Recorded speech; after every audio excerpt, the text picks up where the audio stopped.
like wasn't. Yeah, I think he had some kind of drug. Only had 10 or 11. And 4 shots of Jameson. Oh, dear. Okay. It'll be worse tonight. Hey, Kim. Yep. Gotta make sure I am at 3:55 so that I got it. I can jump on that call, and then you and Mick can... Chill. Go downstairs and have a beer. Oh, yeah, that'd be fun. I don't know if we're going to knock out all of them today, but we'll get get at least one in. Yeah, 1 or 2, whatever. Yeah, I can get 1 or 2, and we can pull a trailer together. If I hear some good sound bites, I'll mark them, and then I can have Mick cut some liners. If Mick is very Mick writes his own schedules at work, so any days you wanted to fix this up and do this again is whatever, it's very easy for me. And I'm still not hearing your mic. You're not hearing me at all? I hear you, but I can hear you because of that. That's because you don't have headphones on. It's okay. Do I need headphones? If you want to put them on, you can. Doesn't matter with the setting. No. Okay. Don't worry about it. All right. You look cooler with headphones. No. I have I only have earbuds anyway. Can you turn that around so I don't have to look at that Colorado Avalanche thing? No, actually, that's definitely going to stay in here. I might put a flag up in here. Wait till I got to take you down to the office downstairs. Yeah, but I have one of these. See? Yeah, well, that's dedication. Actually, that's was alcohol. I actually did that after a Cubs game. You did that after a Cubs game? After a Cubs game, I went drunk and I went and got a Chicago Blackhawks tattoo. Why? I don't know. I was drunk. I did. And I went there with a friend of mine, and she's a huge Blackhawks fan. She goes, I hate tattoos. I'll never get one. And she got one with me. I paid for hers as well. Well, I see your Cubbies one. You got the Cubbies one. Yeah, there you go. I'm going to get a Falcons one eventually. I just don't know where to put it. I have a lot of tattoos. I have 27 of them. What? Yeah, I'm covered in tattoos. My back is all covered, and my chest is all. You haven't gone with the full sleeve? No, I haven't. There's one there, and that's the only one you can see. I haven't got any, but I want to get a Falcons one. I may get it on the back of this cuff. Okay. On the back of that one, so. When they win? No, just anyway. Why not? Okay. It's part of where I live. It's like all the places I've lived. All the places you live, you're getting tattoos. Yeah. Okay. I mean, my back is like uniquely. Why don't you get a Braves one? That's all Australian because I'm not a Braves fan. No. Okay. I'll get us started. So welcome to Tales from the Tips. If you're catching us on YouTube, make sure you give us a like and subscribe. Hit that subscribe button and make sure you tell some friends. Bring your own foursome. You can find every episode that you get your favorite podcast, whether it's on Apple Podcasts, Spotify, YouTube, and also available on the Odyssey app. Just head to the Google Play or iPhone store and download Tales from the Tips. So let's grip it and rip it. You ready? You're actually really good at this. No. I actually read that really, really well. Because don't give it to me. I literally typed this up a million times, and I practiced. A million times. It stinks. It really does. I've told you 3 million times. Don't exaggerate. Okay. I'm DA. You're Mick the Caddy. Mm-hmm. 15 years. 15 years. 15 years. PGA Tour, Web.com Tour, Nationwide Tour, LPGA Tour for a little while, Asian Tour, European Tour, Australian Tour. European Tour, now DP World Tour. DP World Tour. Back then it was, I didn't do much on the European Tour. I did a little bit, but when I really started cutting my teeth in this, like in 2002, I was invited over there by a buddy of mine who was he was a player to go to European Tour school. So we went over to Spain for like 2.5 weeks, and Pal was an importer. It was called. It was awesome. Man, we drank some beer. I have a feeling we're going to have a lot of those tales as we talk. There's beer that's going to be involved in a lot of these. So, obviously, most notably known for your caddying with Robert Allenby. Infamously, yes. Infamously. And we'll get into that. There will be an episode about that. I've actually never really sat down and explained the whole story from start to finish. As much as it was a big media hype for a little while and stuff, it was like snippets of here or there and all that. But I've never actually sat down and gone, all right, here it is. This is what happened. This is what I think happened because I wasn't there. Right. I'd left 20 minutes earlier than when all the shenanigans supposedly happened. But I just got railroaded into that because I was his caddy and I just happened to be there. And I was like, I was the only one with the cell phone. And it's amazing how the media can find you because it was like the next day I'm getting phone calls from Good Morning America, the BBC in London and stuff like that. Everybody wanted to comment on this. So, yeah, that'll be a good one. That's going to be a good one. Yeah. Jared Lau. Jared Law, yeah, good one, sad one. Sad one. Sad one, yeah. Great mate of mine who I caddied for, unfortunately passed away from leukemia. He'd had it 3 times. And the crazy part about that is that him and Robert Allenby were really good friends. Because Robert did a lot of work and still does a lot of work for that charity back in Australia, the cancer in Australia. But Jared was a great guy. We lived together in Orlando. He took care of me. He used to call me Uncle Mick, or the Fossil, when I caddied for him, because I had to put glasses on eventually because I started to get old. And so he used to call me the Fossil. You got old? You're not old now? No, I'm definitely old now. Oh, now you're old. Yeah, but I was old for a caddy, I guess. But when I started having to wear the glasses, so I couldn't wear the Oakleys anymore. I couldn't look cool anymore because I'd have to take the Oakleys off and put the readers on to read the yardage book. So he gave me a little bit of hell for that one. So he didn't have an eye clinic that could help you get that taken care of? No, I never bothered with no, it. okay. That's like expensive stuff. And caddies need to save money for beer and things and stuff like that. We can't afford all the fancy stuff. All the fancy stuff. Okay. Yeah. Daniel Chopra. Daniel Chopra, amazingly interesting human being. Really? Born in Sweden, grew up with his uncle in India. Basically, his parents got divorced and they all basically said, well, I don't want him. So they shipped him off to India. So he was like this blonde-headed kid growing up in India. So it's kind of weird. He really doesn't have an accent. Like, he doesn't have an American accent. Doesn't have an American accent. Doesn't have... I'll get him on here. He's hilarious. He doesn't have an accent, an American accent, doesn't have a Indian accent, doesn't have a Swedish accent. He doesn't have anything. And he's married to an Australian, Sam. She's lovely. So, but he unique guy, one of the best guys I've ever caddied for. It's amazing because now I can listen to him on PGA Tour Live. Yeah. And phenomenal broadcaster. Yeah, he does great. Knows his, I saw him down at Bay Hill about 3 months ago. I was down there and I was playing some golf down there. Just name dropping, just playing golf at Bay Hill. Yeah, you just... just throw that out there. Just throw that out there. Yeah, throw it out there. Kings Point, all those good courses down there. Yeah. He looks like he's been eating caddies. He's put on 100 pounds. I was like, dude, what are you doing? He looks like he's seriously been eating caddies. And I love him to death, but he hasn't missed a meal in a long time. Well, we'll get him on. Oh, yeah, you'll definitely get him on. Will Wilcox, which you are on a YouTube video. Yes, so while you're downloading this podcast, check out the Will Wilcox hole-in-one at TPC. 17th hole, baby. What club? Pitching wedge. He wanted to hit 9-iron. And I talked him into hitting pitching wedge. And he even said it in his press conference afterwards. He's like, like an idiot, I wanted to hit 9. And Mick's like, dude, it's a wedge. And I hit a little chunky and sort of just middle of the green, rolled up, went in the hole. And the thing about that was the first hole-in-one at TPC in 12 years. And during the tournament. So it was like, it had been a long time. It was like 6,210 shots or something had been hit and there hadn't been a hole-in-one. So that was really cool. I think the hardest part about that hole-in-one was like the celebration. Like he come and jumped into my arms. And I don't know why. We still talk about it to this day. He doesn't know why he jumped in. He just jumped and I caught him. And I always tell Kevin Stadler, I'm sorry, Stads, but if that was you, I wouldn't have caught you. Because Stads is like 280. And the celebration afterwards, like Will's not scared to have a beer, so we were buying everybody in the media drinks and stuff like that, and then obviously it was party time was great, and we made the cut, and then shot 83 the next day. May have partied a little harder than we should have for that hole in one, but I think the hardest thing about that hole in one was anyone who's like been to TPC or watched the tournament and stuff. That was our 8th hole for the day. That was our front 9. The hardest tee shot on that golf course is the 18th tee shot. And you've just had a hole-in-one, and the adrenaline's pumping, and he's like, I'm like, can you just hit 3-wood? He's like, yeah, what do you want me to hit it? I said, as far right as you can possibly hit this. And he did. Yeah. He did, and then he hit 4-iron to the front of the green. He didn't make it par. It was like, the par was probably better than the hole-in-one. Because it was like, you had so much adrenaline coming off that hole-in-one and stuff like that. And at that stage, we were 5 under at the tournament. We went from 3 to 5, and so we're way up there at the Tour Championship, and it's a lot of money involved in that tournament, as you know. Yeah. Which probably means we shouldn't have had those 12 beers on the Friday night and shot 83 the next day. But it's a good story. We'll have to see if we can get Will out. Oh, he'll be on there for sure. Got him. And then the one that, because she is so notably known for how many caddies she went through. Michelle West now. Yes. But lots of caddies, yeah. Lots of caddies. Yeah. As a matter of fact, Wikipedia stopped listing all the caddies. Oh, did they really? Yeah. Yeah.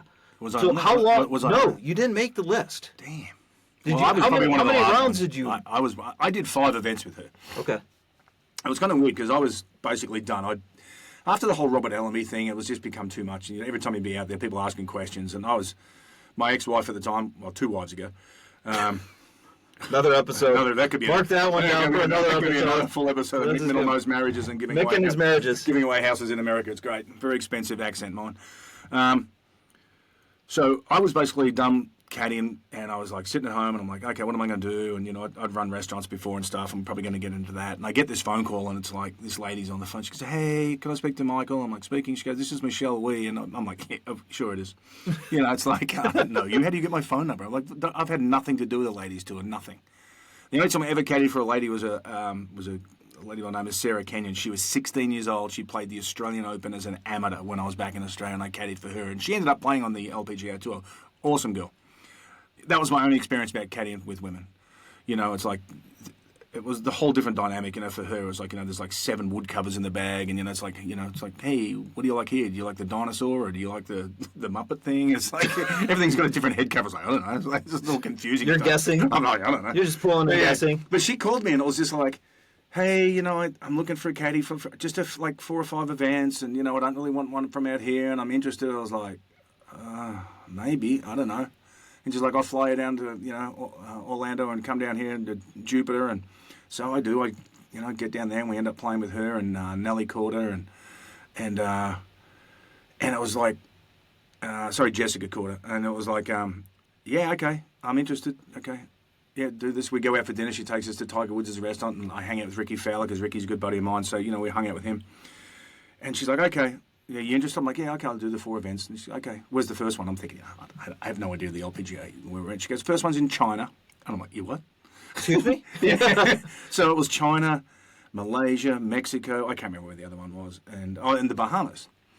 And then not bad. And then after, yeah, it was good. I mean, then you can't drive there. But then after that, it was just like, after the Bahamas one, it was just like wasn't a good fit. Yeah.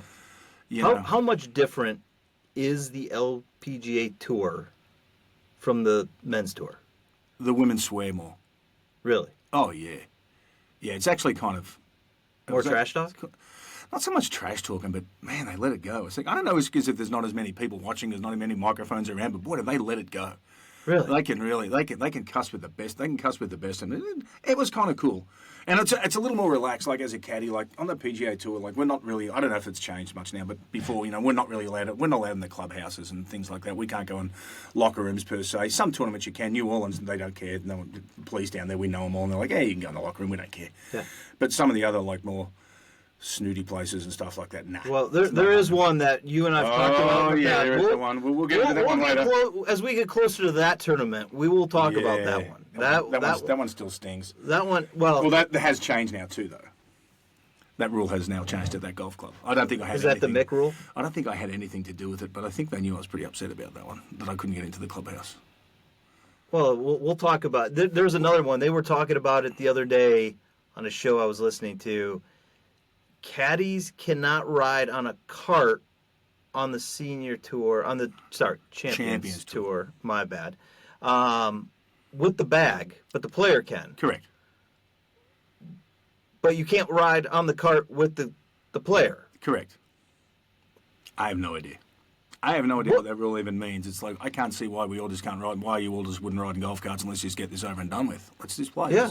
I don't know. I mean, I can understand the player wanting to walk after a bad shot. Yeah. I've done that many times. Well, I do that every time I play. So. Yeah, every time. Every time I play. Every time my buddy Chris Fortney, who upsets me every time I play golf with him because he's always ripping his glove off or on the phone or doing something to annoy me, and he does it very well.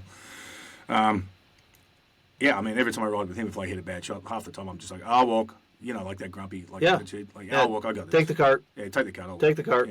Yeah, I'm good. Okay. You mentioned Ricky. Yep.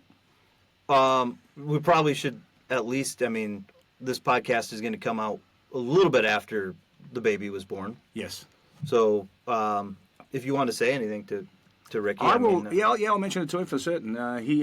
He's a good one. I mean, he was funny. I told a story. You know the story when I was sitting in a bar, which is unusual for me to be in a bar. Shocker. Yeah, weird. Yeah. Kind of how this started. Yeah, exactly. Yeah. Kind of how all this started. This is how. And I was started. sitting down there, and there's like 4 guys who just finished playing golf, and you know my name gets mentioned, and so they come down and start talking caddying and stuff like that. And you know, there was a guy from England, guy from Ireland, 2 from the States, and they just start who do you know, and like, show us your phone and all this stuff, And sometimes it's boring, sometimes it's fun. These guys were fun, they're buying shots and they're like, we'll pick up your tab and like half the bars here if you can get a player to call or FaceTime you.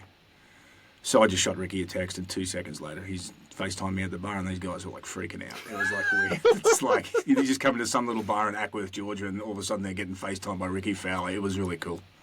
It was fun. Sound like I got my tab paid for, so it was good. That's not a bad way to go. Twin Peaks is the best in the game. Here, your favorite drafts are poured at a frosty 29 degrees, and rare barrel-aged whiskeys are served just the way you want them. It's bigger game days and bolder fight nights. I mean, where else can you find a scratch kitchen that always comes in clutch every day from lunch to late night? Only at Twin Peaks, the #1 sports bar. Hit a home run for happy hour and ask your Twin Peaks girl about local specials on drafts, cocktails, shots, and more. So, before we touch on how this got started, Yep, because it's your fault. I'm just letting you know. Okay, I'm with you. I got to ask you a quick question. Yep. 15 years out on the tour. Mm-hmm. Did you ever have a player just absolutely collapse like Max did this past week? Oh. And I'm not going to ask you the question of what do you what could his caddy have done differently, because you and I both know we were not out there, we didn't have the conversation, we don't know what was said. Yeah, I mean, what would you? Let me ask it this way: you're caddying for Max. Mm-hmm. He's got a 5-stroke lead with 4 to play. You shouldn't lose. Well, really. You shouldn't lose. I mean, Okay. I just don't. It's Comes just, off a quad. What do you say? after the quad. How would you have handled it? Oh, look at the position we're in. We're leading a golf tournament with 3 holes to play. This is where we wanted to be at the start of the week. It's all good. We're still in the driver's seat. Let's do this. What do you think his caddy did? I have no idea. I mean, and it all depends on what sort of relationship you have with your player too. There's a lot of scared caddies out there, and if you're a scared caddy, then you're not really going to be a great one by any stretch of the imagination. And I didn't have an enormous amount of success by any stretch of the imagination, but you got to call it as you see it. And there's been times where I've pulled some awesome clubs for players, and we can talk to one down the stretch. There was at the Honda Classic when I was caddying for Trip Eisenhower, who's on Golf Channel, Georgia Tech guy. And he was in great shape. We probably should have won that tournament. We just missed out in the playoff. But the club that I gave him to lay up with on the 72nd hole was probably the best club I've ever pulled, because he wanted nothing to do with it until I explained to him, this is why I want you to hit this shot. And he's like, yeah, okay, cool, I got this. Done. So to be able to have that relationship and talk. So like if he had come off that quad and we got a 1-shot lead still, I'm like, dude, we got a 1-shot lead with 3 holes to play. Would you have taken that at the start of the week? Let's go. Let's go. You got to build that up. I mean, yeah, it sucks. I mean, I've never been in the situation where I've been. I mean, I think I've caddied for a couple of guys who've had 10s on holes. I'm sure I have. I know Chopra would have been one of them. No offense, Daniel, but boy, you could hit some wide ones. And he knows. I mean, he was probably the worst driver of a golf ball I've ever seen. Iron player and putter, one of the best, but I never knew where it was going off the tee. It was a guessing game? I never knew where it was going off the tee. Yeah. I mean, he had 2 of the widest tee shots I've ever seen in Greenville, South Carolina. I still don't think they've landed. One was in someone's house, I know that. But no, not really in a position like that. I think the only one that the only one that ever really strikes me when I got mad at was at Colonial one year, and I was caddying for Greg Owen. And Greg was a bit of a hothead, but Greg's still he's one of my best friends, and we talk a lot. And he still apologises for some of the things he used to say to caddy, but he's just a fierce competitor. I mean, because he wanted to play good. We were at Colonial in Fort Worth, and on a Sunday we're in like 7th place, and we're going along nice, and we're hanging in there. Top 10 is not a bad spot to top finish. 10, top 20 I take top 20 every week. Extra $6-7 grand back then. Plus your wages and stuff. It was a good weekend, and then we'd go and drink again. But it's a common theme. There's a theme. There's a theme to the show. Common theme with caddies. Yeah. But, with Greg, and it was like, so I think it was about the 7th hole, and he 3-putts, and he's got his Scotty Cameron putter, and he's bending it like he's so mad that he's just 3-putted. I'm like, it's cool. We'll still be inside the top 10. It's going to be fine. But he's like bending this thing, and then he smashes it on his knee, like just lets his knee have it. And we come to the next hole, and he's on the tee, and I'm looking like he's wearing white pants, and I can see the blood coming through, but I'm holding his putter, and I know it's bent. Yeah. And I'm looking at it like, well, we're done now. He can't use this for the rest of the day. So done. And I'm thinking, why would you do that? Like when you're in 8th place sort of thing. And you're a chance to have, not so much the chance to win, but who knows? I mean, you could fire 6, 7 birdies on the back 9, and who knows? But now I know we're no chance. Yeah. And I love Greg to death, and he's going to be listening to this, and he's going to be mad because he's not the best putter I've ever seen. Let's not get carried away. I love you, Greg, but you really weren't. But and now the fact that he has to putt with a wedge was just like, and he walks off the tee, and I was like, hey, 2 things I want to tell you. And like, he's mad. I'm like, 1, you're bleeding. You could see it through your white pants. And I said, 2, you just bench your putter. He's like, no, I didn't. I'm like, yeah, you did. And I give it to him. And he's like, oh my God. He's like, I can't believe, what does Scotty Cameron make these shafts out of? I mean, are they plastic? And I'm like, well, dude, you gave it a fair bend. It's like blaming Scotty Cameron for putting in, bad steel in his putter. And it's bent. And then I think we end up finishing like 65th or something. Ooh. It was like 4-putt after 4-putt and 3-putt. Well, he holed 1 long putt, and it was like funny. You get to the 14th hole there, which used to be like one of the rowdiest holes in golf. It was a little bit like the TPC Scottsdale. And he hits a nice shot onto the green, and I think he 3-putts it with his putter, and the crowd starts chanting, "Where's your putter?" and it's just making him madder and madder and madder. So, that one kind of hurt, because you're thinking to yourself, if you finish top 10, this is going to be a really good event, and then he breaks his putter and we finish, 63rd. So. Yeah.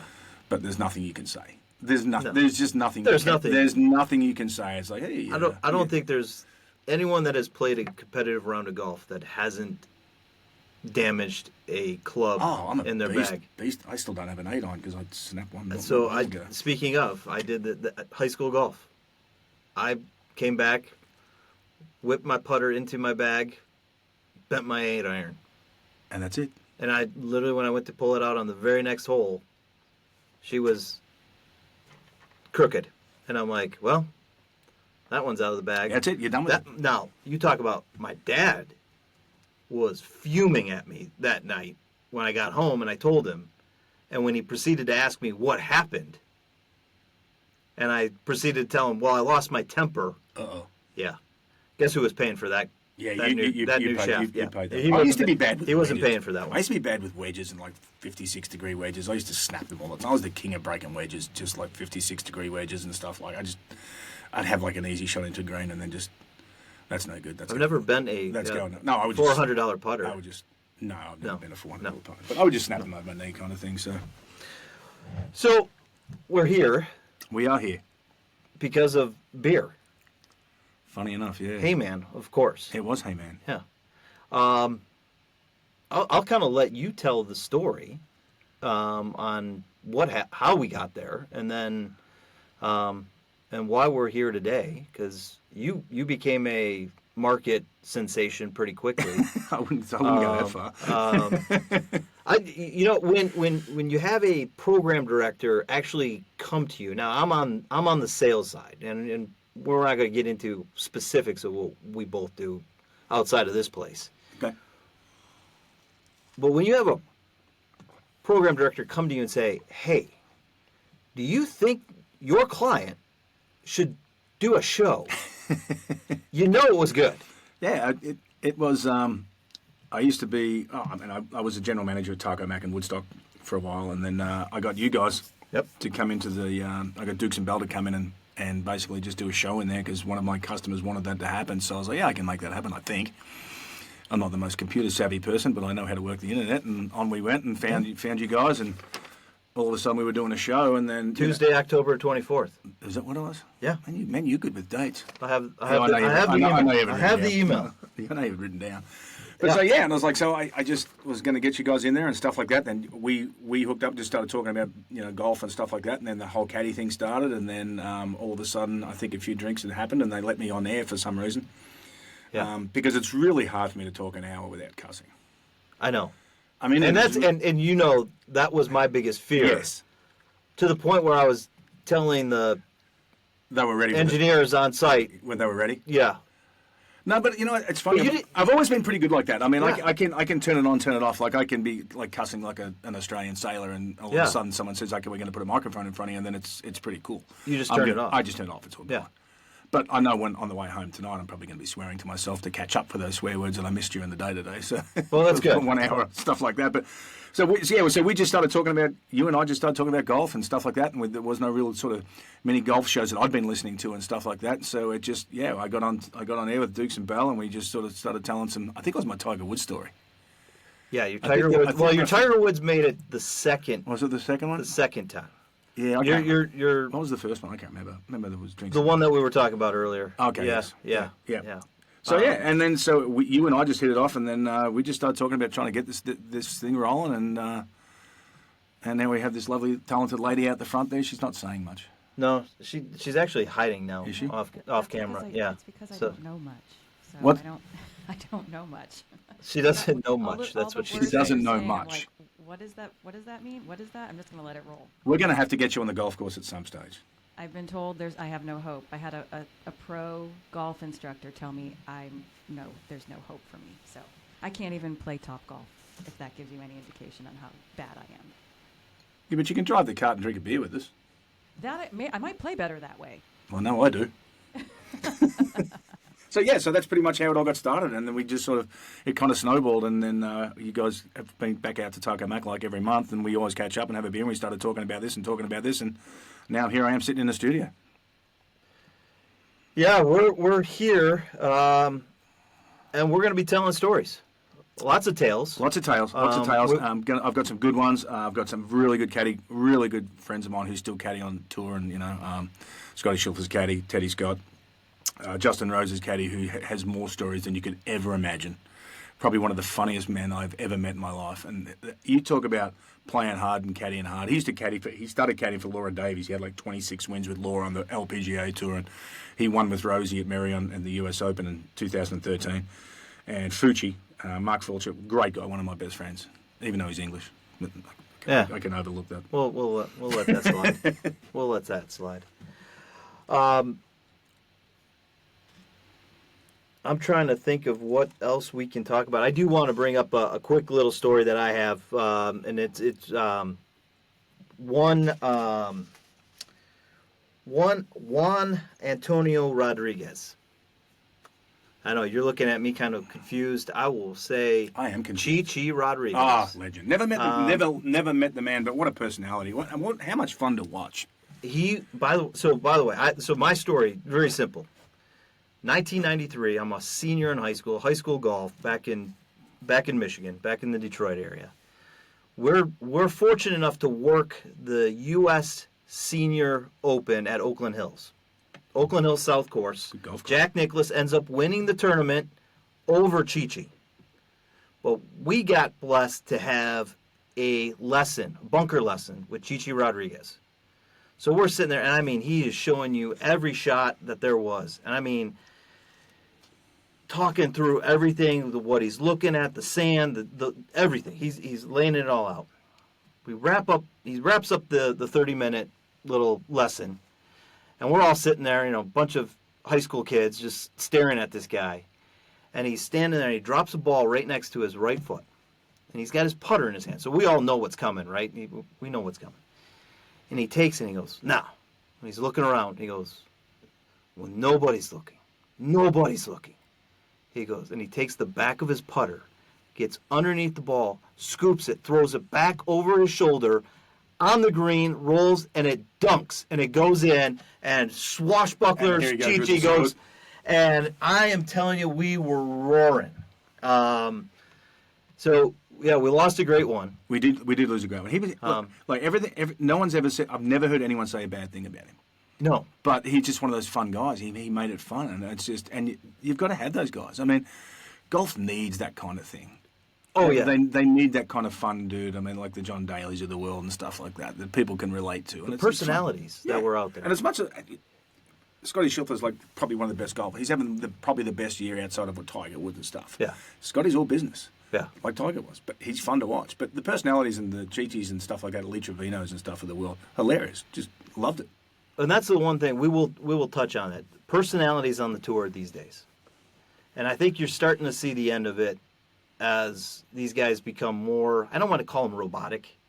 They're more polished from a PR standpoint. Yeah, but it's all business out there. Yeah, Well, Whereas the guy who's changed for me is Bryson DeChambeau. yeah, Like, he is fun to watch. I mean, Oh. the things he does on YouTube and stuff like that, he's fun. He is a funny guy. And, you know, I've been around him a little bit. But he's the personality, obviously not the PGA Tour yet. Yeah. If they ever get back together, which I'm sure they will at some stage. It'll be another story later. But, yeah, I mean, I think he's, like, he is a great personality for golf. He really is. yeah, I think a lot of fans have changed and come back to liking Bryson Oh, yeah. post the old style, because for a while there he was unwatchable and Just really eccentric, Yeah. unwatchable. But I think he just found another niche. I mean, he's good to go. I mean, I love watching his stuff. He's fun. He's one of those ones where, you know, have a few beers and come home like, hey, what are we going? Oh, let's watch the Bryson stuff and YouTube and things like that. Yeah. He's good. I enjoy him. He's fun.